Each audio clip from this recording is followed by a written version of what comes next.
¿Cómo funciona el crédito con aval del Estado? ¿Cuál es el mecanismo que muchos jóvenes tienen para estudiar, pero que los deja endeudados? Sí estoy conforme con el sistema, pero hay un truco. Yo quiero pagar lo que pedí.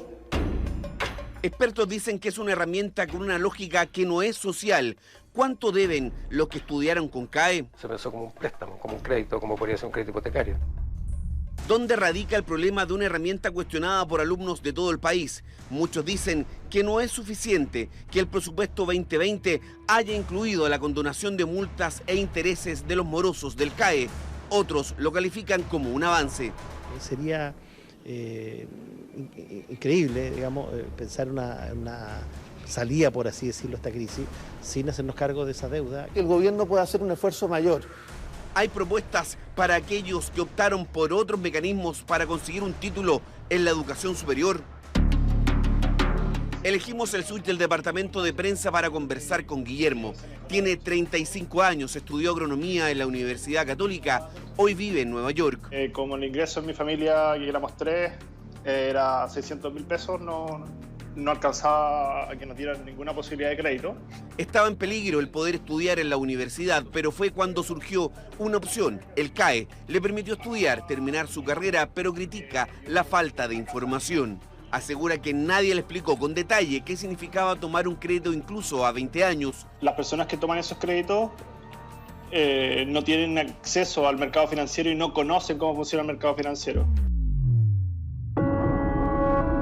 Dice que el problema de esta herramienta es que cuando se firma no se tiene la educación financiera necesaria para entender lo que se está pactando. Porque si tú tienes un sistema que está basado en préstamos bancarios, lo mínimo que tienes que hacer como Estado es enseñar a la gente el impacto que tiene las deudas. Encontró un trabajo con remuneración suficiente para pagar el crédito e incluso prepagarlo del todo. Según el director del Centro de Justicia Educacional de la Universidad Católica, el CAE no fue pensado como una herramienta social. Se pensó como un préstamo, como un crédito, como podría ser un crédito hipotecario.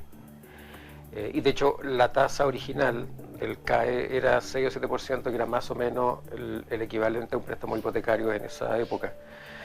Entonces no está diseñado desde una lógica de beneficio. Aun cuando el acreedor de esta deuda pueda ser el Estado, así funciona como garante de un crédito para un estudiante que no tiene cómo asegurar en el papel y en la práctica el pago, menos cuando recién ingresa a la educación superior. Hoy día más o menos la mitad de los créditos, el acreedor es el fisco, no son los bancos.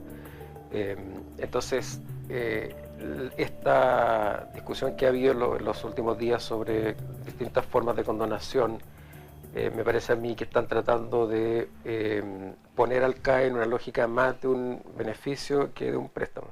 Hagamos un poco de historia. El CAE se presentó en 2006 como la mejor forma para terminar con la desigualdad a la hora de entrar a estudiar, con un acceso rápido y supuestas condiciones blandas para acceder a la universidad.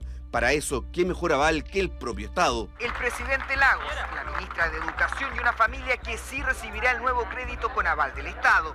Desde el 2006 a la fecha, 997.000 jóvenes han estudiado o están estudiando con CAE. Actualmente, 230.614 jóvenes que están en esta etapa de pago se encuentran morosos entre desertores y quienes terminaron sus carreras técnicas y profesionales. El gobierno decidió ingresar en el presupuesto del Estado para el año 2020 la propuesta que contempla la condonación de multas e intereses por mora a partir del no pago del CAE, idea que no es suficiente para muchos estudiantes y es una de las demandas de la gran cantidad de jóvenes marchando en las calles. Los políticos de diferentes sectores han llamado a hacer un esfuerzo extra. No solamente en la condonación de multas e intereses, sino hacer la distinción, por ejemplo, respecto a aquellos que han cumplido a cabalidad con el pago del CAE, a los cuales efectivamente pudiera haber una condonación. No es suficiente, pero es un avance.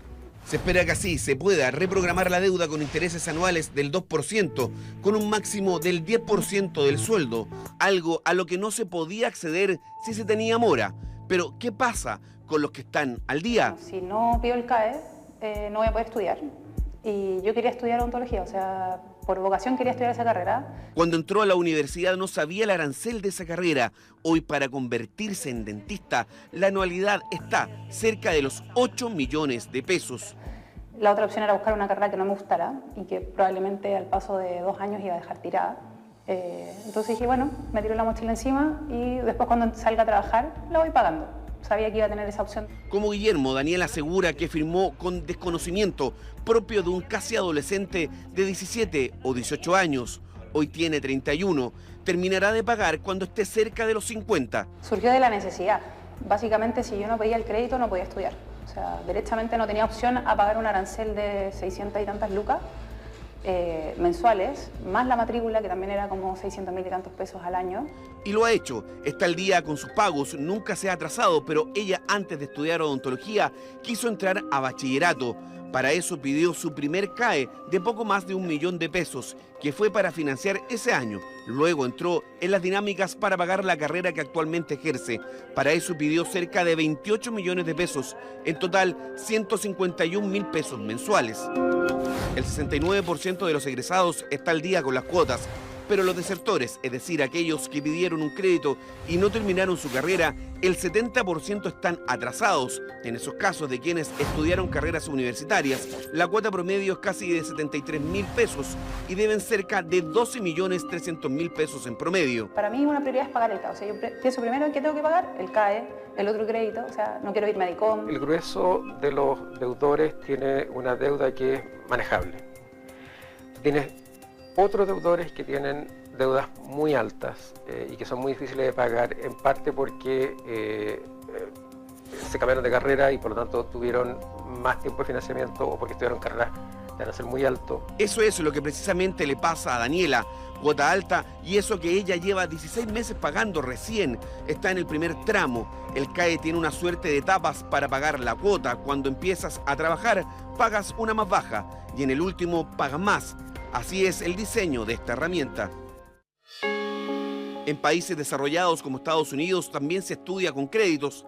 El mismo expresidente Barack Obama terminó de pagar en el 2006 sus estudios a la edad de 45 años. Para la vocera del movimiento Deuda Educativa, la propuesta de condonar intereses y multas de los morosos del CAE está lejos de ser suficiente.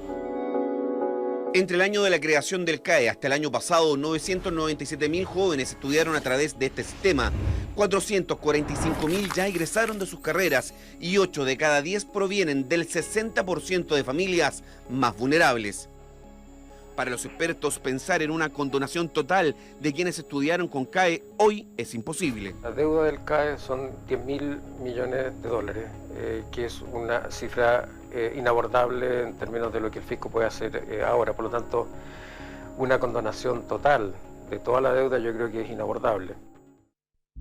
Ninguna de estas propuestas incluye a los deudores del Fondo Solidario u otros sistemas de financiamiento. Personas como Paulina, titulada como ingeniero comercial de la Universidad de Chile, por ejemplo, difícilmente verán una solución a su endeudamiento en un corto plazo. Si yo pincho acá, me sale en el fondo la deuda, lo que tengo en morosidad, que en mi caso no tengo mora, la cuota vigente, que es la cuota que tengo que pagar durante este año, y las cuotas futuras, que es en el fondo el saldo de deuda. Paulina asegura que si hubiese entrado a estudiar hoy, por su condición socioeconómica, podría haber accedido a la gratuidad. Mucha de esa gente que tiene esos instrumentos de crédito, si estudiaran hoy en día, habrían estudiado gratis. Ella es una profesional formada íntegramente en la educación municipal. Ponderó más de 700 puntos para poder entrar a la carrera que quería, en la universidad que soñaba. Estaba el Fondo Solidario, después venía el CAE y también estaba el crédito Corfo por ahí. Entonces, claro, era la opción menos mala de las tres en el fondo. Entonces sí, por ese lado una alegría. Según el Ministerio de Educación, en el 2019 26.520 jóvenes estudian con Fondo Solidario, la opción que tomó Paulina para convertirse en ingeniero comercial. Estas son las historias de 3 jóvenes que sin créditos no habrían podido estudiar, pero que están disconformes con la deuda que arrastran para convertirse en profesionales.